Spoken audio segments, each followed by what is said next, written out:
আমার চাওয়ার সবচেয়ে শ্রেষ্ঠ ভাষা আল্লাহুম্মা আনতা রব্বি।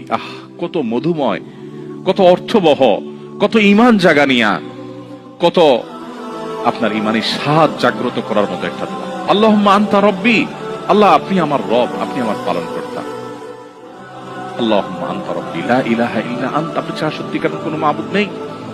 ওয়া আনা আবদুক ওয়া আনা আলা আহদিকা ওয়া ওয়া'দিকা মাসতাতা'তু, আমি আপনার গোলাম, আপনার সঙ্গে আমার ওয়াদা রক্ষা করার আমি চেষ্টা করি মাসতাতা'তু, যতটুকু সম্ভব হয়। আউযু বিকা মিন শাররি মা সানাত, আল্লাহ যে অপকর্ম আমি করে ফেলেছি, যে গুনাহ আমি করে ফেলেছি, এই গুনাহের যে ক্ষতি, এটা থেকে আমি আপনার কাছে পানাহ চাই, আমাকে যেন জাহান্নাম গ্রাস না করে, এই গুনাহের ফলে দুনিয়া যেন আমার ক্ষতি না করে। আউযু বিকা মিন শাররি মা সানাত আবুউ লাকা বিনি'মাতিকা আলাই, আল্লাহ আপনি কত নেয়ামত দিয়েছেন আমাকে, কত মানুষ কত কষ্টে আছে, আমাকে কত সুন্দর লাইফ আপনি দিয়েছেন। ওয়া আবুউ লাকা বিযামবি, এত ভালো লাইফ দেওয়ার পরও আমি আপনার নাফরমানি করেছি, সেটাও আমি স্বীকার করি। ফাগফিরলি, অতএব আপনি আমাকে ক্ষমা করে দিন। ফাইন্নাহু লা ইয়াগফিরু যুনুবা ইল্লা আনতা, কারণ আপনি ছাড়া কেউ ক্ষমা করেন না।